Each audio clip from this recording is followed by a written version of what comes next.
Tapi tergambar orang yang sholat juga bisa celaka. Wailul lil musallin alladzina hum an sholatihim sahun. Apa yang kita andalkan, sedangkan orang sholat pun bisa celaka gitu. Maka tidak ada lain kita menelusuri ayat-ayat Al-Quran itu sehingga tahu persis gitu. Sebab tujuan akhir kita itu kalau sholat, tujuannya kita mendapat kedudukan sebagai orang yang sholat khusyuk. Kalau kita baca Quran, tujuan kita terakhir adalah menjadi orang yang diwariskan Al-Quran kepada kita. Kalau kita berinfak, tujuan akhir kita bagaimana digambarkan dalam surah At-Taghabun, orang yang berinfak setinggi-tingginya, sebesar-besarnya. Mudah-mudahan menyadari bahwa infak yang kita lakukan itu dalam rangka menghadapi infak-infak yang dilakukan orang yang memusuhi Islam. Nah, kesadaran, pengetahuan yang semakin dalam itu memerlukan waktu, bergerak terus ya. Gambarkan satu ayat yang dilekat dicontohkan Allah Subhanahu wa taala, tapi kita tidak pernah berpikir ya. Ada yang berdoa Rabbana atina fid dunya ya. Tuhan kami, mudah-mudahan kami memperoleh apa di dunia. Ada yang berdoa Rabbana atina fid dunya hasanah wa fil akhirati hasanah wa qina adzabannar. Mengapa? Kalau kita pikir ya, mengapa disandingkan dua doa itu? Supaya kita berpikir apa beda yang satu berdoa Rabbana atina fid dunya, yang satu berdoa Rabbana atina fid dunya hasanah wa fil akhirati hasanah wa qina adzabannar. Apa bedanya dua orang itu? Itu menunjukkan kunci dari ayat-ayat Al-Quran. Satu, bedanya yang satu tidak percaya dunia, hanya tidak percaya akhirat, hanya dunia ya. Yang satu tidak punya ilmu tentang kehidupan ini, yang kedua punya ilmu ya kan? Mengapa yang kedua menyebut hasanah? Hasanah di dunia dan hasanah di akhirat. Bahwa orang kedua itu mengucapkan itu karena tahu segala balasan yang diberikan oleh Allah Subhanahu wa taala. Berarti dia beramal. Ya, berarti perbedaan dua orang itu adalah satu berilmu ya, satu beriman, yakin terhadap akhirat. Mengapa dia katakan wa qina adzabannar? Yakin ya, iman, amal. Jadi seluruh ayat-ayat Quran itu bergeser, ilmu bergeser, iman bergeser, amal bergeser gitu ya. Ya. Jadi kalau kita baca Quran, maka apa yang bergeser?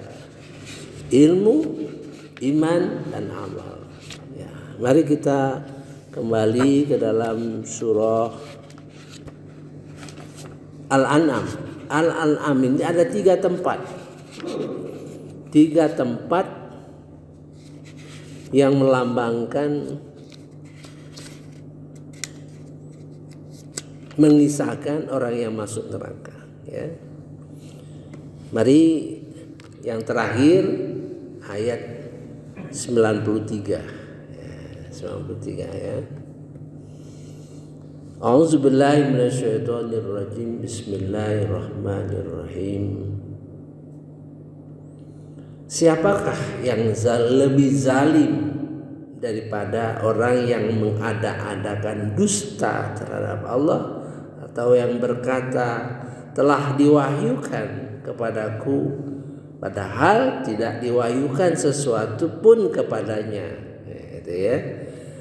Dan orang yang berkata aku akan menurunkan seperti apa yang diturunkan Allah, ini bohong. Nah, ini termasuk kategori yang kelas-kelas orang berilmu, ya, yang dipengaruhi setan sehingga dia menganggap dirinya sebagai nabi palsu. Nah, ini ya tinggi ini, artinya tidak mungkinlah kita seperti itu. Tapi kita perlu tahu bahwa ada orang-orang yang seperti itu, ya.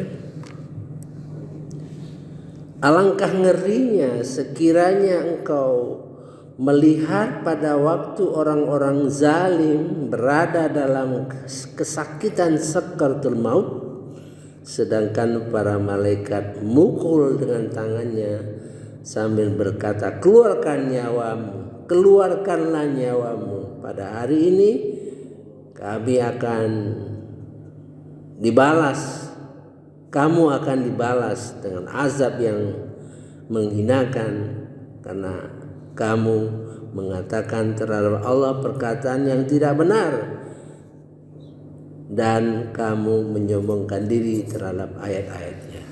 Ini simple, mudah dimengerti, ya. Saya tidak akan bahas sesuatu yang mudah, ya.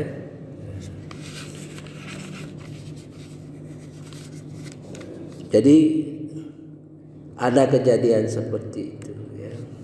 Nah, yang akan saya bahas adalah seperti yang saya selalu ungkapkan. Kalau ayat Al-Quran itu menceritakan sesuatu dan yang diceritakan itu dalam, gitu ya, maka ayat lain yang berada di sekitar itu bisa berlawanan, ya, menunjukkan kedalamannya juga. Jadi imbang, ya. Mari kita lihat ayat di atasnya. Kalau ini orang yang katakanlah mengaku-ngaku nabi, gitu ya, nabi palsu, ya, dia bohong, banyak kejadian-kejadian ini. Maka ayat yang di sekitarnya akan menceritakan kedalaman, ya, gitu. Mari kita lihat ayat 94. Dan ini Al-Quran, dalam ini kitab yang telah kami turunkan dengan penuh berkah, membenarkan kitab-kitab yang diturunkan sebelumnya, dan agar engkau memberi peringatan kepada penduduk Ummul Qura Mekah. Maksudnya ini tugas dakwah. Pada waktu itu Rasulullah menyampaikan sesuatu yang sederhana, ya. Orang di sekitar Mekah. Kalau sekarang seluruh dunia, ya, perintah dakwah. Jadi terlihat perbedaan. Yang satu menunjukkan orang yang perlu didakwai, ya, gitu kan, di bawahnya itu.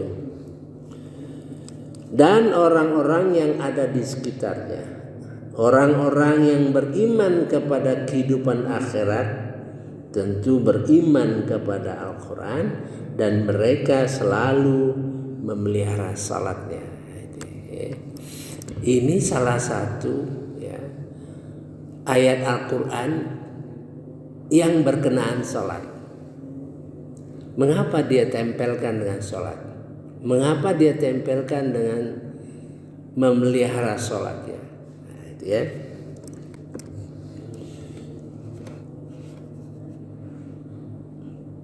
A'udzubillahi minasyaitonirrajim. Bismillahirrahmanirrahim. Wa hadza kitabun. Ini kitab ya. Anzalnahu mubarakun. Yang kami turunkan ya, dengan penuh keberkatan. Musaddiqul ladzi baina yadai. Dia membenarkan kitab-kitab yang di hadapannya. Maksudnya kitab-kitab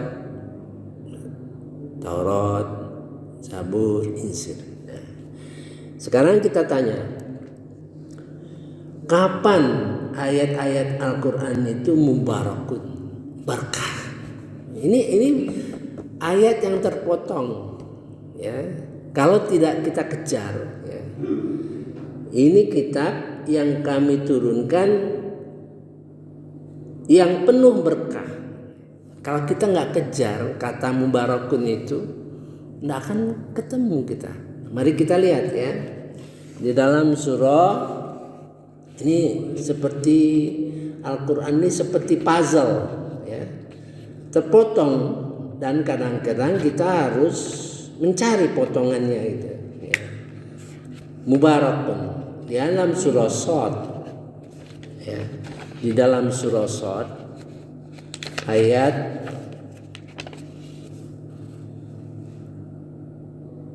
ayat nomor 29. Ya kita. A'udzubillahi minasyaitonirrajim. Bismillahirrahmanirrahim. Kitab Al-Quran yang kami turunkan kepadamu penuh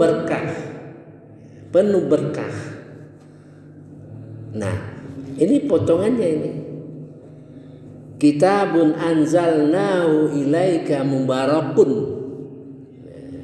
Yang tadi mubarakun juga. Lihat dabbaru ayati. Harus ditabar. Dia muncul berkahnya itu apabila ditadaburi, dipahami, dimengerti, dimasukkan dalam hati. Jadi bacaan Al-Quran itu ada 4 tingkat. Membaca Al-Quran itu ada 4 tingkat, ya. Pertama, Quranan. Membaca Al-Quran sesuai dengan kaidah-kaidah tajwid, gitu ya. Makhraj hurufnya sehingga bagus bacaan Al-Quran. Itu Quranan. Kemudian tilawah. Baca dan paham. Nah, itu ya. Itu dalam rangka tadabbur. Kemudian nuron, sehingga ayat-ayat Al-Quran itu menjadi nur, memberi petunjuk kepada kita. Itu harus dimasukkan di dalam hati. Harus dimasukkan dalam arti zikra. Sampai di situ kewajiban kita. Paling tidak. Kemudian ruhan. Nah, kalau ruhan itu menggerakkan, sehingga ayat-ayat Quran itu menggerakkan, ya, paling tidak. Karena tidak semua perintah-perintah dalam Al-Quran itu kita mampu. Misalnya kita tahu bahwa kita harus berjihad, ya, maka berjihad itu semampu kita. Jadi dia tidak mampu menggerakkan sesuatu yang besar, ya, karena kita tidak mampu. Nah, gitu. Jadi paling tidak nurun, ya. Ruhan itu sesuatu yang karunia Allah Subhanahu wa taala sehingga kita mampu menjalankannya, itu ya. Nah, untuk itu lihat dabbaru ayati. Harus ditadaburi. Dengan tadabur itu menjadi mubarakun, ya. Keluar hikmah-hikmah yang terkandung di dalamnya, ya. Saya kira itu saja, ya, suatu perbandingan bahwa Al-Quran itu selalu seimbang, ya, selalu seimbang ayat-ayatnya, sehingga ayat-ayat itu merupakan peningkatan. Misalnya lagi, ya, misalnya dalam surah Al-Baqarah 1 sampai 5, gitu ya. Dengan surah Al-Baqarah, surah Luqman 1 sampai 5, meningkat, gitu ya. Misalnya kalau di Al-Baqarah, zalikal kitabul la raiba fihi hudal lil muttaqin. Itulah kitab yang tidak ada keraguannya, petunjuk bagi orang muttaqin, untuk orang yang takwa. Di dalam surah Luqman, tilka ayatul kitabil hakim, itulah ayat-ayat. Kalau tadi kitab, jadi kumpulan, ya, kumpulan. Kalau di situ sudah ayat, tilka ayatul kitabil hakim, itulah ayat-ayat Al-Quran yang menunjukkan, yang melahirkan hakim, kebijakan-kebijakan. Kita rasakan membaca Al-Quran itu sesuatu yang benar, sesuatu yang bijaksana, gitu. Sehingga dia jadi huda wa rahmatul lil muhsinin. Nah, di situ ditujukan orang yang meningkat, lil muhsinin, ya. Itulah kira-kira cara membaca Al-Quran, ya. Wallahu alam. Subhanakallahumma wa bihamdika asyhadu an la ilaha illa anta astaghfiruka wa atubu ilaik. Wallahu alam. Assalamualaikum warahmatullahi wabarakatuh.